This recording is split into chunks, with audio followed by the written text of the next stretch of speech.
Welcome to More Smiles Dental Podcast, Season 1, Episode 2, where we're continuing our discussion about sleep medicine. In Episode 2, it seems that we need to be talking about sleep testing, why to get it, whom to get it from, and what do all those numbers mean to you.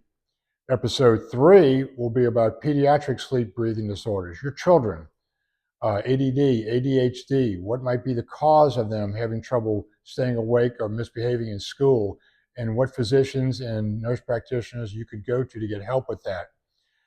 Also, we'll be discussing with our team members, having interviews. Dr. Alyssa Lockhart, our General Dentistry Associate, has a lot to offer, and we'll be talking to her. Also, some of the other team members will be discussing dental insurance, periodontal disease, and just things about implants and other restorations and things that we do in our office, same-day crowns. So everybody on our team has something to say, and they'd like to say it, so we're going to go ahead and allow them to do so. Well, let's get started with this. What is sleep? Why do we sleep? Basically, the first thing sleep does is a conservation of energy. The second thing it does, it allows some repair. Even bacteria have a physiologic moment where they kind of shut down a little bit to let their organelles inside of them get repaired. There are two species of sharks that stop moving and actually do something called gill pumping in order to breathe. But humans need that time to go ahead and fix ourselves. Whether you work at a computer inside or in the brutal heat or cold, you're tearing up your muscles and you're also tearing up your cells all over your body. And they need to be repaired. Coaching a team, working out, going to the grocery store, everything takes some energy and also takes some use of every cell in your body. So basically what happens is that when we're sleeping at night, proteins, hopefully, are being made that repair those cells.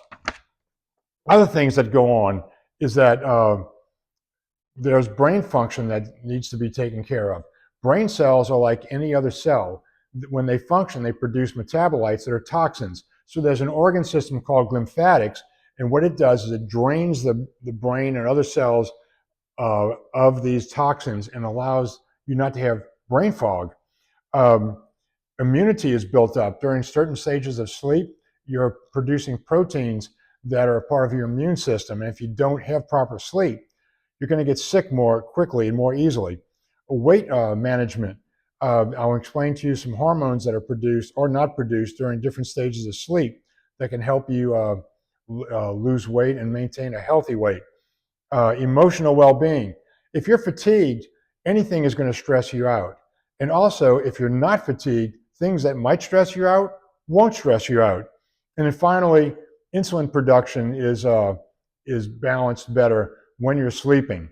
So let's get into the different stages of sleep. So if you're watching a show on TV and your eyes are rolling back of your head, or if God forbid you're driving a car and you start getting sleepy at a stoplight, you are in stage 1 sleep. Go to bed. If I'm driving long distance, which I do often, and I get tired, I pull over. I'll find a safe place to take a 5-10 minute nap, a little power nap. My brain functions up again and I roll. And I don't always use caffeine, but we're going to have to talk about the use of caffeine and why it makes sense and why, if you need a lot of it, it's a bad thing. But let's get back to stage 1 sleep. That's time to go to bed. You're watching that movie, your eyes are rolling in your head. Everybody wants you to stay awake with them and watch the movie. No. Record it, go to bed. That's it. Now, if you're in stage 1 sleep and you fall asleep and somebody wakes you up, you're going to be annoyed, but you will get up and you'll be able to function briefly. And that's a good thing because, you need to be able to move and if there's an emergency, get out of there. But when you get to stage 2 sleep, which is actually the next, deeper stage of sleep, obviously, if they wake you up, you're a little bit groggy, but you'll get moving soon enough, but you're going to fall right back asleep the second you get a chance to rest. But those are the initial stages of sleep that your body is telling you, or your brain rather is telling you, go to bed. Something's wrong, you're tired, you need repair. Now, if that's going well, and you're not constantly fighting back and forth trying to go into stage 1, stage 2 sleep because you're snoring or stopping breathing, every time you wake up, you go back to stage 1, stage 2, stage 1, stage 2, and you may never get to stage 3. Stage 3 we call slow wave sleep because your brain is shut down and your body's on fire. So what happens is your brain just takes it easy, takes a break, and rebuilds itself. It takes some healing in the brain that goes on. But your body is producing tons of proteins and good hormones that are helping you lose weight, repair your cells, repair injuries you've had. If you don't have stage 3 sleep, you don't produce them. In fact, if you're snoring during stage 3 sleep or before or after it, you are actually producing a stress hormone. Your body gets really excited and produces cortisol. Cortisol not only damages your cells, it's good for you in a short run, but for long-term production of it will damage cells, also make you feel hungry. So it kind of is defeating itself because it makes you eat more, and if you get heavier, you're going to start snoring more. Also, a hormone is produced called ghrelin if you don't get good stage 3 sleep. That turns some of your carbohydrates into fat much more quickly, and probably some other nutrients.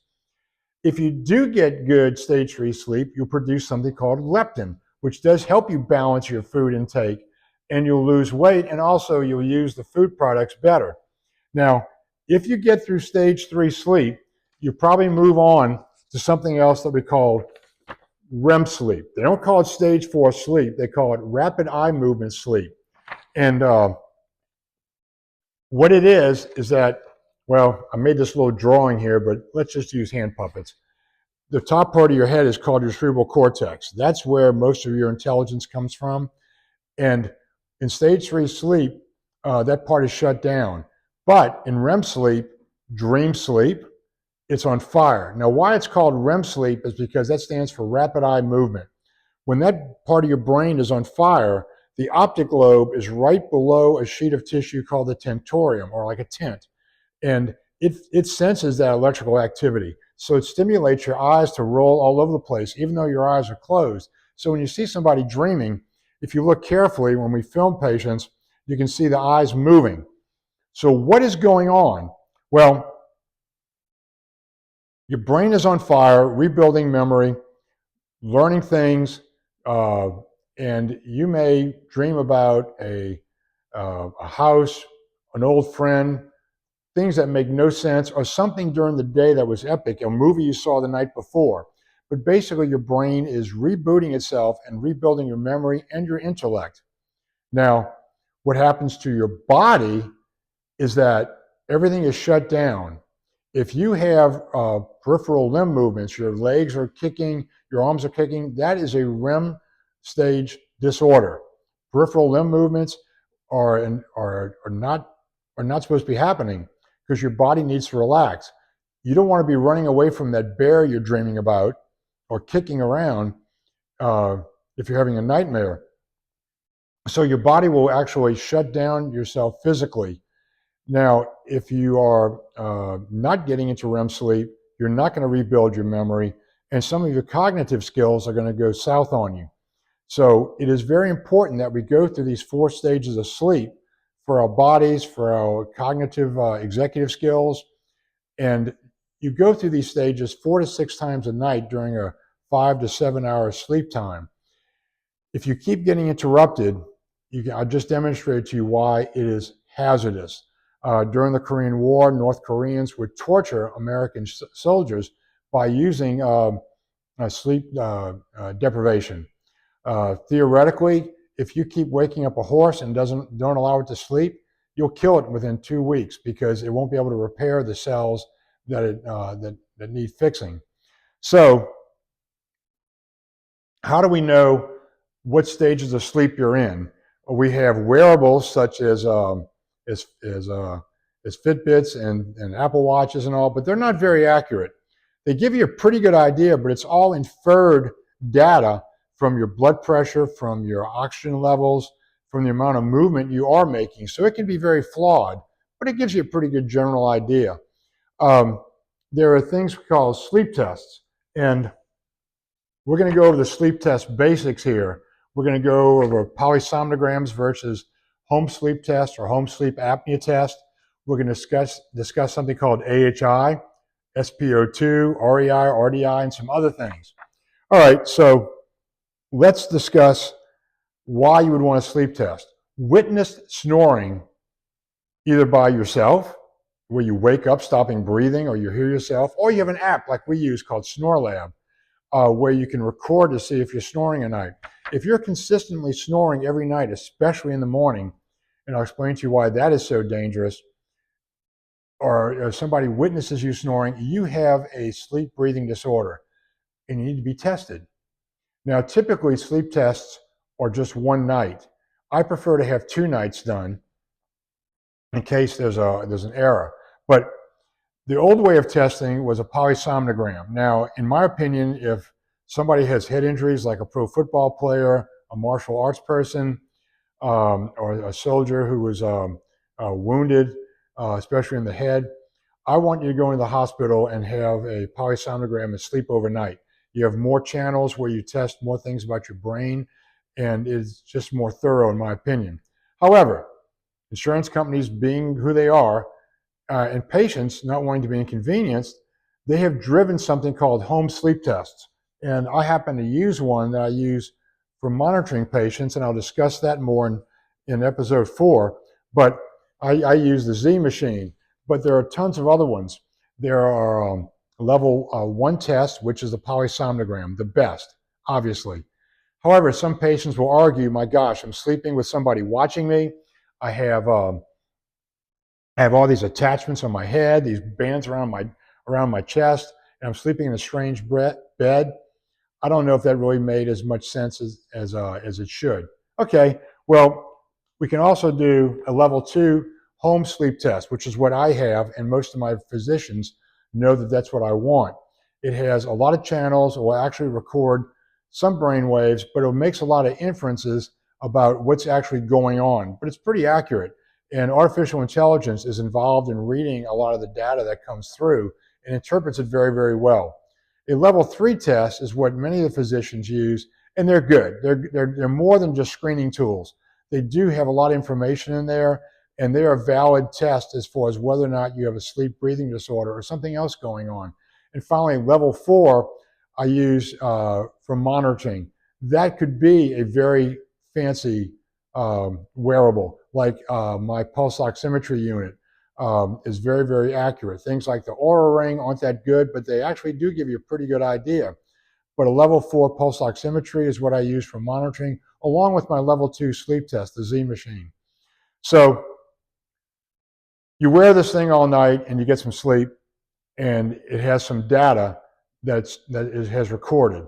So what are we looking at here? Well, the 2 very basic things are something called AHI, the apneic hypopnea index. Apnea is, as I explained to you in the episode 1, is when you stop breathing. Hypopnea, as I explained in episode 1, is when you have low oxygen. Your jaw falls back and it kind of semi-obstructs, or partially obstructs rather, your airway. And so you get low oxygen or no oxygen. How many times an hour is that happening? Now, it's just not that simple. We have a way of, do you desaturate? Do you have low oxygen 3% amount or 4% amount? Are you holding it for 10 seconds or more? And just how many times an hour are you doing that? So in the last 50 years or more, we've basically used a AHI, an index of how many times you snore and or stop breathing, as a way of looking to see what kind of severity you have. 0 to 5 times average an hour is normal. 5 to 15 is mild. 15 to 30 is moderate, and 30 and above is severe. And those arbitrary numbers have worked very well for us. We can argue about how much desaturation should occur, how long it should occur, but basically the convention by the sleep physicians and the researchers seems to be the same, and it's very useful. Then we go on from there. When is it happening? Is it happening when you're on your back? Usually that's when it's happening, as I explained to you in episode 1, where the jaw falls backwards. Is it happening when you're on your side? And is it happening when you're on your stomach? Now, I don't know if I mentioned this in episode 1, But the only reason why humans sleep on their stomach is because they can't breathe. Well, it's better for my back. No, it's not. It's worse for your back and your neck. And you need to sleep on your back, preferably with a pillow. We're talking about that in episode 4 with sleep hygiene. But we need to know when it's happening, because you could have something called positional hypopnea or apnea. And sometimes we can change your position with tools that we use. And I'll explain that to you more in episode 4. So we have an idea of how much you're snoring and how bad of a case you have. And as I explained to you in episode 1, if you're mild or moderate, an oral appliance, if it's appropriate with your mouth and other anatomy, will be just as effective with cognitive skills, cardiovascular, and daytime sleepiness or executive skills as a CPAP would be. If it's severe, an oral appliance is a second choice. And sometimes I use them in combination with other things, such as a CPAP. So we have the AHI, how severe are you? And then what qualified sleep dentists like me want to know is, how much oxygen are you desaturation? The saturation of your oxygen, how much has it dropped and for how long? So there's something called SpO2, the partial pressure of oxygen in your bloodstream. Fitbits and Apple Watches are really good at measuring that while you're working out or while you're, well, not so much while you're sleeping, because the devices I like to use take a reading like every 1.5 to 3 seconds. And we want to know just, did you drop below 90%? And how long were you below 90%? If I had you sedated in my dental chair during a procedure and my pulse oximetry monitor started sounding off and I looked up and I saw you were at 90% or approaching it, I would tap you on the chest and say, take a breath for me, take a breath, and then it would go right back up. So if you're below 90%, how long were you below 90%? A few seconds? How often were you there? Were you at 83%? How long? 69%? That could be fatal. And I've seen people in their 50s that are still living, but they needed to be treated very, very, very badly. But we need to know that. And those are the two main things I first look at, is AHI, when it's happening, and your oxygen desaturation level. And from that, I can kind of decide, I really think it's a good idea to do oral appliance therapy or CPAP on this patient. There are other parameters that physicians are starting to use more and more called REI, like respiratory event index, like how much you're trying to breathe harder and trying to get air in, or respiratory disturbance index, RDI, how much of your chest is trying to breathe or your abdomen trying to stick out to inhale more air. And those are very valid also, and I certainly can use those when they're presented to me. But I like to see what your blood pressure is while you're snoring, your pulse rate, what position you are in, and I try to smoke out other reasons other than your tongue just falling to the back of your mouth that may be a problem. Or if so, how can I move you into a different position, probably, and just take it from there. But that is the basics of sleep testing. Now, once again, if you feel like you're snoring at night, you hear yourself snoring, you're waking up, stopping breathing, or you or just have trouble functioning during the day, we use something called the Epworth Sleepiness Scale. A lot of physicians like the Stop Bang test questionnaire. I think that brings out a lot of false positive, perhaps. But the Epworth Sleepiness Scale asks you things like 0, 1, 2, and 3. How often would you be watching TV and fall asleep? If you're a passenger in a car, 0, 1, 2, 3, would you fall asleep? Do you fall asleep just talking to somebody? Do you fall asleep reading a book? And several questions like that. And we score patients here, and if you're 11 or greater, you have a sleep disorder. It could be insomnia, it could be a sleep breathing disorder, it could be one of another 180 sleep disorders. But that's what a sleep test is for.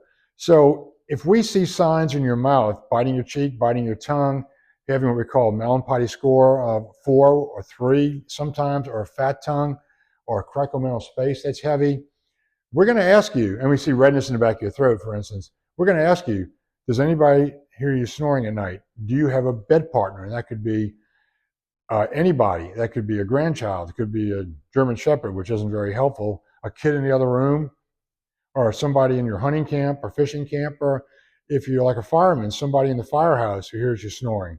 And boy, they're going to be annoyed. But if, when I see signs in the mouth or in the body type, I will ask them, are you snoring? Now, once again, there are ectomorphs, very skinny people, mesomorphs, people that have more of a muscular middle kind of build, and endomorphs, people that are just, how I kind of say, fluffier. And you can't look at any one of those three types of people and say, do you snore at night? And how severe, and I guess you do snore. No, we ask people when we see signs in the mouth, and we ask virtually everybody of any body type, does anybody hear you snoring? As I pointed out, 70% of the time, myofascial pain or so-called TMJ problems, which really aren't TMJ problems, but that's what they call them, they have a sleep breathing disorder that sometimes if I just manage that, or a physician manages that for me, the grinding of the teeth will go away and some of the facial pain will go away. So it's very important to be open to having sleep tests done. There's another parameter too called central apneas, and that's when your brain doesn't even tell you to breathe. I'm very careful when I treat those. If a physician sends me somebody with more than 3 or so, I'll call them up or just say, did you miss this? Or is this okay? Are you okay with this? Because oftentimes it really is. And sometimes just getting the breathing again, actually through a very complicated neurological process, will help the brain breathe, or rather tell you to breathe. We were working with the NFL off and on several different times, and one of the times we had a former linebacker from the Chicago Bears, an older gentleman in his late 50s, and we had them run a sleep test on him at the Westin Hotel when he was in town for a Super Bowl game. The tech brought me the tests, and I looked at it, and 16 times a night, his brain didn't even tell him to breathe that night. And I said, did you talk to his wife? And he goes, of course we did. She sleeps all day and she stays awake all night. And every time he stops breathing, she kicks him or pushes him and has him breathe again. Well, to see these football players, instead of bringing an ear, nose, and throat doctor or somebody like that with me, I brought a neurologist. And it was a good thing I did. I turned to him and said, did you get all this? And he just pushed me out of the way, asked the players rep, where does this gentleman live? We put him on a plane that afternoon to go see a neurologist the next morning. He had some serious issues.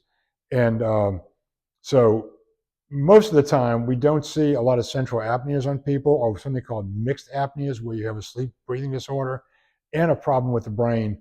And that has to do with some other very complicated physiologic things called loop gain and other things that where the body just kind of overcompensates for not breathing, and things just get worse and worse and worse. So all that needs to be looked at. But the basics are, a physician who is, especially one who's boarded in sleep medicine, knows this might be a good idea for oral appliance therapy. And they ask me to discern whether or not that's true or not. And then, as I mentioned last time with the CBCTs we take, just gave 2 lectures on that and how low the radiation is. We can look for other causes and reasons that we might not want to do an oral appliance, and may help you go back to a CPAP, or you might need a surgery. So sleep testing is something you should not put off. If you have your physician do it, order it. Insurance companies will often help out.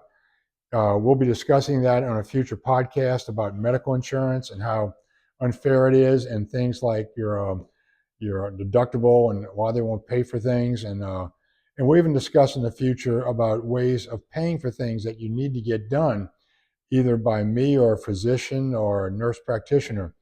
So we're going to be covering all those things. But once again, as I was saying, guys want to deny that they have a sleep breathing disorder. But at a lecture I gave the other night, a hygienist came up to me and she said, I've moved out of the bedroom. I can't take it. And I'm afraid he's going to die. And there's a chance he might, or have a stroke. And so we're going to give him a sleep test. He won't go to the doctor to see it. So we're going to do one in-house. and I'm going to read it with a sleep tech, and then we'll turn it over to a sleep physician to have them read it and have their own sleep tech read it. And we'll probably end up saving this guy's life, either with a CPAP, an oral appliance, something called Inspire, if that's needed because he may not have enough teeth or have too much gum disease, or even maybe something to do in his throat that he needs surgery, or his jaw condition. But we can figure all these things out with an exam, a CT scan, but it starts with a face-to-face with a sleep physician or a sleep test, and then definitely a face-to-face with a physician who goes over your medical history, what medicines you are on, what kind of sleep architecture you have because of night shifts or working at night. For instance, my son-in-law is an ICU physician, and he works very late hours and sometimes all night and has to recover and sleep during the days and teach the fellows and residents of the hospital he's in. All that comes into play, but often it just starts with knowing that you're snoring, then getting a sleep test and a consult with a sleep physician.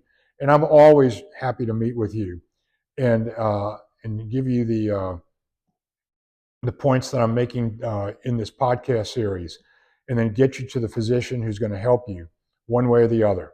So please don't ignore sleep breathing disorders. They're deadly, they're dangerous, and you could have a stroke or die. And you could also choose to have a higher quality of life, live longer, and as you're living longer, live better. So anyway, thank you very much for listening. We hope you enjoyed it, and we're looking forward to giving you episode 3 where we're talking about children. And hopefully you'll sleep well.